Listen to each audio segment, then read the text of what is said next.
Welcome back to my channel. I'm Neil Chase, author of Iron Dogs and writer-director of Spin the Wheel. And today let's talk about one of the most powerful tools in storytelling, subtext. It's what makes a scene feel deeper than what's being said, what makes an image linger in the audience's mind, and what gives a simple conversation layers of meaning. At its core, subtext is what's happening beneath the surface, the hidden meaning behind a line of dialogue, a character's action, or a recurring image. It's what the story's really about, beyond just the plot. But subtext can also go horribly wrong. If it's too obvious, it feels forced. If it's too subtle, the audience misses it completely. And if it's inconsistent, it just confuses everyone. So today, we're breaking down 5 major mistakes writers make when writing subtext, with examples of stories that got it right and stories that, well, didn't. So grab your popcorn and let's get started. The first mistake is making the subtext too obvious. See, subtext works best when it's implied, not spelled out. But some stories hammer it in so hard that it stops being subtext altogether.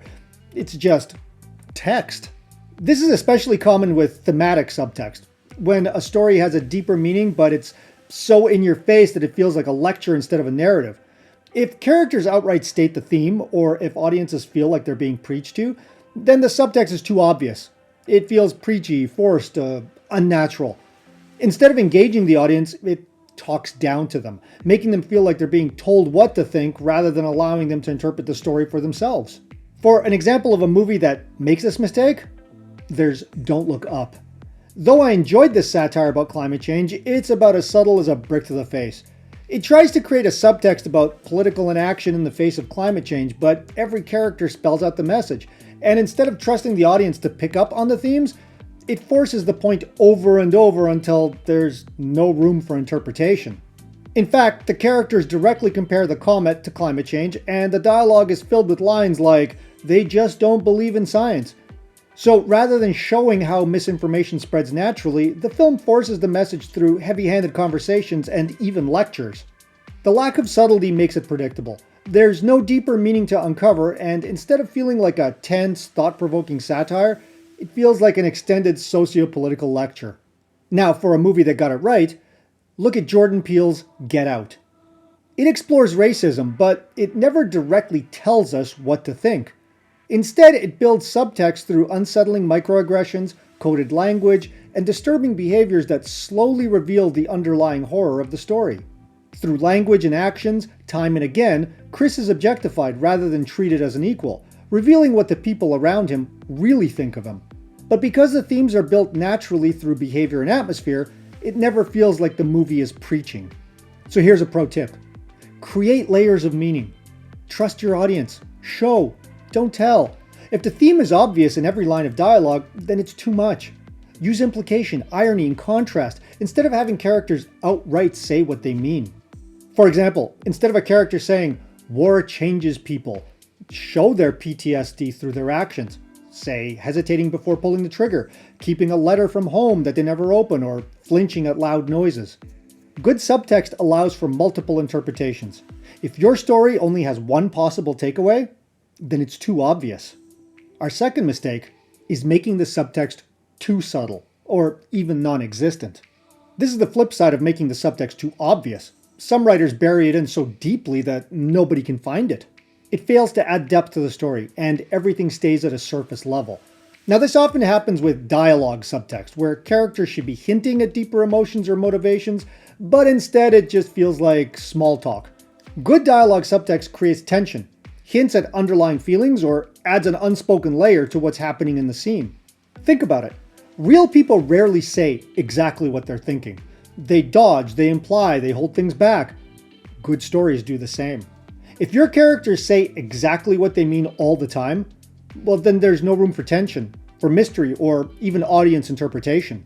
For a bad example, look at Fantastic Beasts: The Crimes of Grindelwald. This film tries to set up deep emotional conflicts, but instead of subtext, the characters just say everything outright. There's no depth, no subtlety, just flat exposition disguised as dialogue. For example, at one point Tina says to Newt, "I'm happy for you," and he responds, "Please don't be happy. I want you to be happy, but not be happy that I'm happy, because I'm not." There's no subtlety or room for interpretation in this dialogue. It just is. For a good example, look at the USS Indianapolis scene in Jaws. Quint's chilling monologue about a real-life naval disaster isn't just a war story. It's a subtext for his entire character. His obsession with killing the shark, his trauma, his fear. The scene never directly says, "I hate sharks because they remind me of my past trauma." Because it doesn't need to. The audience puts it together. He's obsessed with killing the shark because it represents his unresolved trauma and survivor's guilt. This is dialogue subtext done right. The meaning is clear without him ever directly stating it. So here's a pro tip. Let characters talk around the truth. Real conversations are layered, full of pauses, gestures, or conflicting emotions to reveal unspoken feelings. A line of dialogue should mean more than one thing, depending on who's hearing it. People hold back, they deflect, they lie, both to themselves and to others. This creates conflict and contradiction. For example, in The Godfather, when Michael says, "It's not personal, Sonny, it's strictly business," well, the subtext is clear.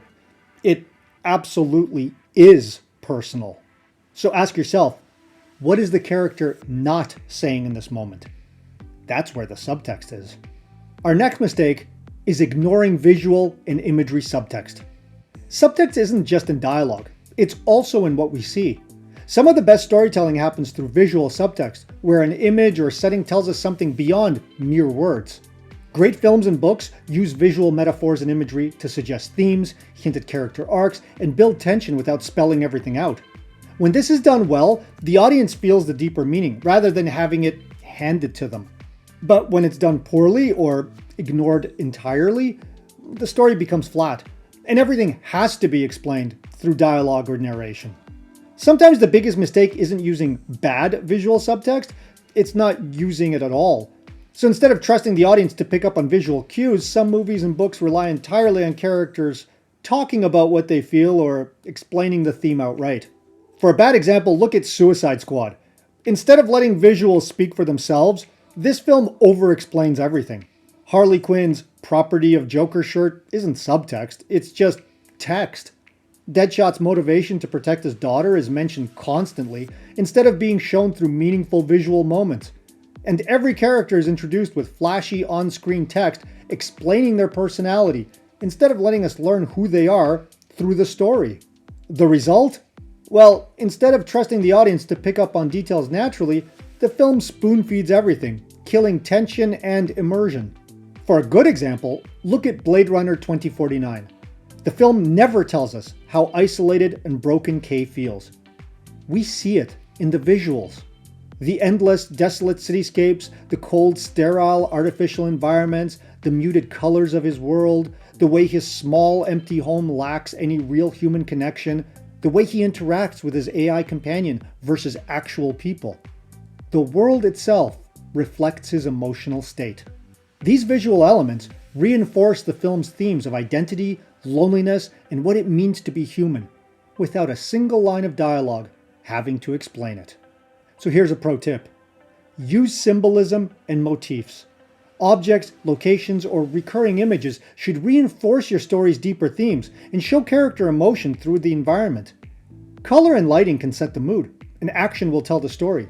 For example, a child's red coat in the otherwise black and white Schindler's List captures feelings of innocence and unbearable loss. An emphasis on unspeakable evil makes a powerful statement without ever saying a word. Our next mistake is ignoring action subtext. Subtext isn't just about what characters say, it's about what they do. Action subtext is when a character's behavior contradicts, enhances, or deepens what they're feeling or thinking. People don't always say what they mean. In real life, emotions are often expressed through body language, micro-expressions, or choices that contradict what's being said. The best stories capture this complexity by making a character's actions reveal deeper layers of their personality, motivations, or inner conflicts.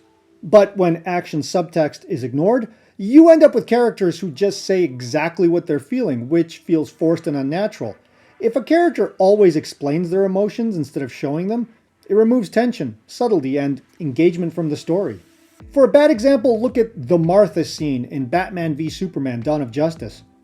Instead of showing Batman's internal conflict about killing Superman, the movie takes a shortcut by having Superman say the name Martha out loud, a name shared by both their moms, instantly resolving Batman's rage in an unnatural and forced way. If the film had built tension through action, maybe by showing Bruce hesitating, flashing back to his parents, or realizing Superman isn't actually a monster, the scene could have landed. But instead we get dialogue as subtext, which feels clumsy and unearned. Now contrast this with the coin toss scene in No Country for Old Men. Anton Chigurh's coin flips aren't just a gimmick. They reveal his entire worldview. He doesn't say, "I believe in fate and randomness." He shows it through his ritualistic decision-making, making him even scarier. He decides people's fates with a coin toss, showing his detached, even godlike perspective on life and death. He never argues with his victims. He simply lets fate decide, making him eerily calm and unpredictable. And he also sticks to whatever choice is made by the coin, regardless of how he might feel otherwise, showing how inflexible he is when it comes to his own moral code. His actions are his subtext, and they tell us everything we need to know about his worldview. So here's a pro tip. Let actions reveal character. Make gestures, habits, or repeated behaviors carry deeper meaning. Instead of saying, "I'm nervous," a character might fidget, avoid eye contact, or hesitate before speaking. Also, let their actions contradict their words. A character who says, "I'm fine," while clenching their fists or gripping a drink too tightly tells us they're not fine at all. And show their internal conflict through physical choices. If a character is torn between two options, don't just have them say, "I don't know what to do." Show them pacing, starting to make one choice, but then stopping or hesitating before walking away. So if your character needs to say something important, ask yourself first, how can I show it instead? And our final mistake is inconsistent subtext. Subtext isn't just something you throw into a scene here and there. It needs to be consistent throughout your story. If you're building a deeper theme, it shouldn't suddenly shift halfway through or disappear when it's convenient. Subtext is what gives a story depth and meaning beyond the surface plot, so if it's not consistent, the audience can feel confused, disconnected, or even frustrated. Sometimes writers start off with a strong theme or hidden message, but then they abandon it halfway through, or they introduce new, conflicting ideas that don't fit with what's been already built. Other times, subtext is completely ignored in the climax, leading to an ending that feels hollow or disconnected from the rest of the story. For a bad example of this, look at the Star Wars sequel trilogy. These three films have no consistent subtext. One minute it's about legacy, the next is about redemption, then it's about power, then it just throws in mystery family twists. There's no clearer, deeper meaning holding it all together. Think about it. The Force Awakens hammers home the importance of family and legacy, suggesting that Rey's family is important to her overall journey. But in The Last Jedi, the subtext suggests that legacy doesn't really define you, that Rey is a nobody and her strength comes from within. But The Rise of Skywalker completely reverses this yet again, suddenly making her a Palpatine and saying that legacy actually does matter after all. The movies also hint at themes of redemption, particularly with Finn and Kylo Ren, but then undo it all by not really exploring either one's arc in any great detail, and even killing off Kylo in the end. And finally, it introduces the idea that anyone could be powerful. Remember the broom boy from Last Jedi? But then contradicts itself by only focusing on bloodlines again. The result? Well, it's a series of movies that feels like they're trying to say something, but keep changing their minds, leaving audiences confused about what the overall story was actually about. For a good example, look at The Godfather. From the first scene to the last, The Godfather maintains consistent subtext about the tension between power and family loyalty. Every interaction, every decision Michael makes reinforces this subtext, leading to his final transformation. Early in the film, Michael wants nothing to do with the family business. As the story progresses, his actions slowly contradict his words, showing his gradual transformation. Every scene reinforces this struggle. His choices, his relationships, even the lighting and framing of the shots change as he becomes more like his father. And by the final shot, as the door closes with Michael accepting tributes in the same way his father did at the start, well, the subtext is clear. He has become the thing he once rejected. The film never suddenly shifts themes or forgets its core message. The subtext is carefully woven through every moment, making the ending feel inevitable and deeply satisfying. And what's more, the sequels also play into the same themes, reinforcing and not contradicting the core message at the heart of the trilogy. So here's a pro tip. Establish your core subtext early, and then stick with it. From the first act, make sure your story has a clear thematic undercurrent that runs throughout the narrative. If your story is about the cost of ambition, then every major moment should reflect that struggle, in some way, big or small. Reinforce, don't contradict, especially just for shock value or subverting expectations. Then carry the subtext into the climax. The ending should feel like the ultimate resolution of your subtext, not like it abandoned everything the story built up. And ask yourself for each scene, does this fit the underlying message? If you write a scene that feels disconnected from your story's subtext, tweak it or find a way to reinforce that core theme. And that's what subtext is all about. Reinforcement. Subtext is what gives your story layers, but only if you do it right. So remember, be subtle, be visual, let action speak louder than words, and stay consistent. If you do it right, your audience won't have to ask for explanations because they'll inherently understand from all of the things you didn't say. But hey, these are just my 2 cents. Give me yours. What's one example of poor subtext that you can think of? And what would you have done differently? Let me know in the comments below. And if you're wondering how I built subtext, check out my horror novel Iron Dogs and my thriller film Spin the Wheel, out now on Tubi. You can find the links below.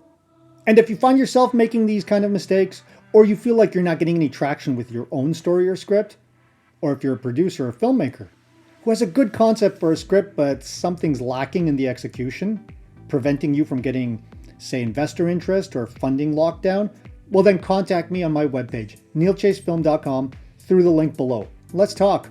I've helped writers, filmmakers, and producers zero in on what works and what doesn't at the script level. And more importantly, how to fix it. And if you'd like more unique storytelling tips to take your fiction to the next level, click that like button, subscribe to my channel, and hit that notification bell to stay updated with the latest content. Until next time, stay creative.